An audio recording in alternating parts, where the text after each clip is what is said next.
Dear students, today we are going to discuss Module 5, Industrial Drives and Application. The title of the module is Synchronous Motor Drive. Okay, so this is the continuation of your fourth module. So, and here we are going to discuss self-controlled synchronous motor drive employing a load commutator thyristor inverter. Okay, so here the self-controlled synchronous motor. Okay, so here the self-controlled synchronous motor drive employing a load commutator thyristor inverter, which is shown in the big figure. Okay, first you should know what is meant by self-controlled synchronous motor. Okay, here self-controlled synchronous motor means here the rotating magnetic field, the speed of the rotating magnetic field is made equal to your rotor speed. Okay, the rotating magnetic field speed will be equal to your rotor speed. And first of all you should know why the synchronous machine, why synchronous machine, why we go for synchronous machine. We have discussed induction motor. Why we go for synchronous machine means nothing but there should be synchronization between your stator and rotor. Okay, there should be synchronization between stator and rotor.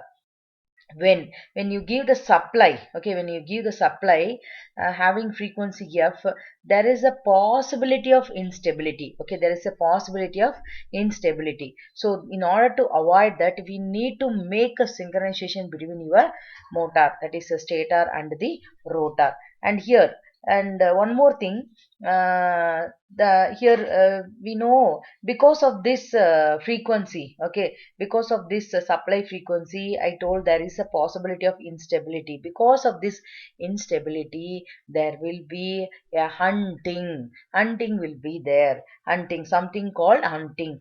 Hunting means nothing but some kind of oscillation, some kind of oscillation. Hunting means some kind of oscillation.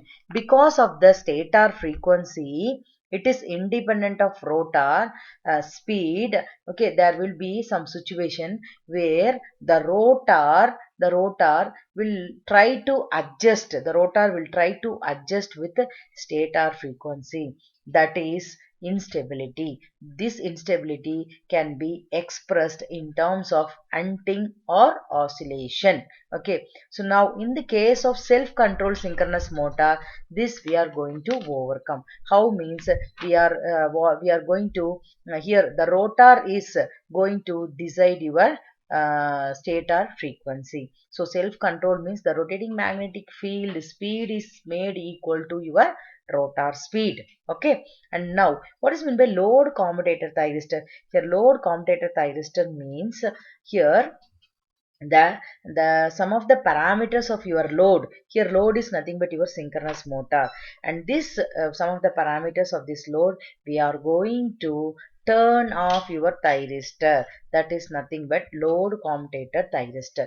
And now, and here one more thing, this is the source side converter and this is the load side converter. We are having two converter, one at the source side, the other at the load side. Okay, now you see the drive employs two converters, one is at load side and the other one is at the source side. And here also you can ask, you may get some question like why AC to DC and DC to AC. Actually typically we are using three-phase AC supply. Okay, that is having fixed frequency. In order to control the speed, in order to control the speed of the motor, we need to vary the frequency. Okay, we need to vary the frequency because here the poles are fixed. Okay, the poles are fixed in the machine. So here for the firing angle range from 0 to 90 degree, it is work as a rectifier, and from 90 to 180 degree, it is work as a inverter at the low source side. The same thing at the load side, from 0 to 90 degree it is act as an inverter, and from 90 to 180 it is act as a rectifier.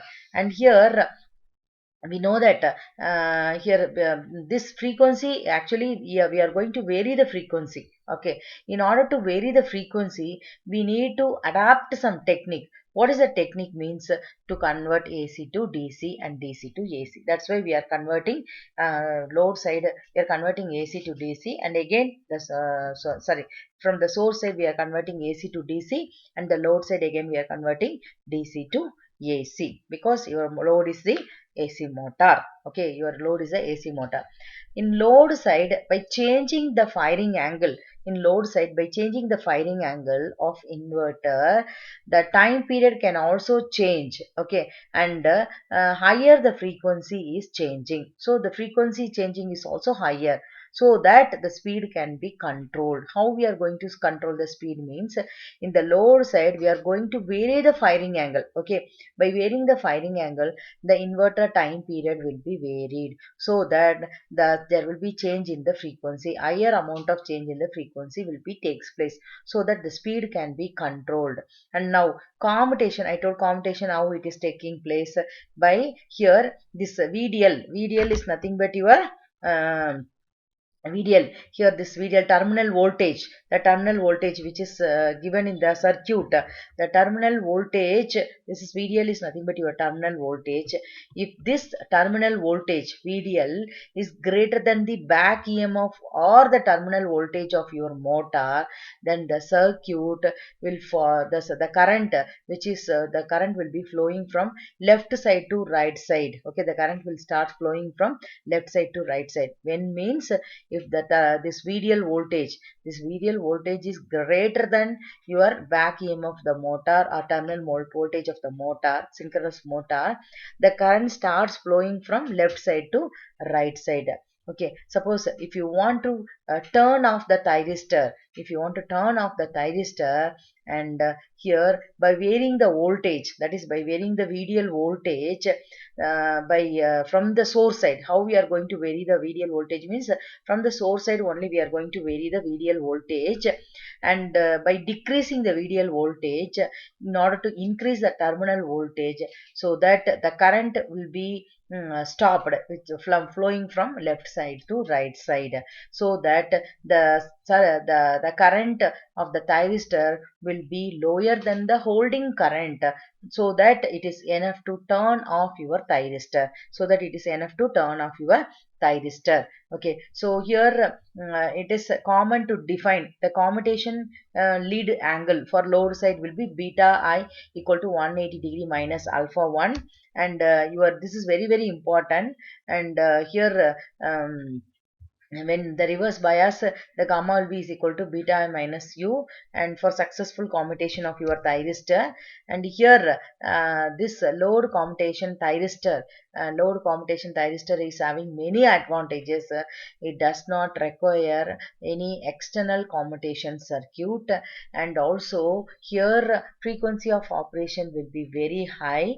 And this is the, what is the main advantages means, no need of external commutation circuit. Here the commutation will be takes place in the circuit itself. How it is taking place means, I already told that if you vary the source side voltage in order to decrease VDL, okay, in order to decrease VDL, if VDL is decreased, automatically the current which is flowing from source side to load side will be decreased, so that the current, the thyristor current will be goes below the holding current, so that your thyristor will be easily commutated.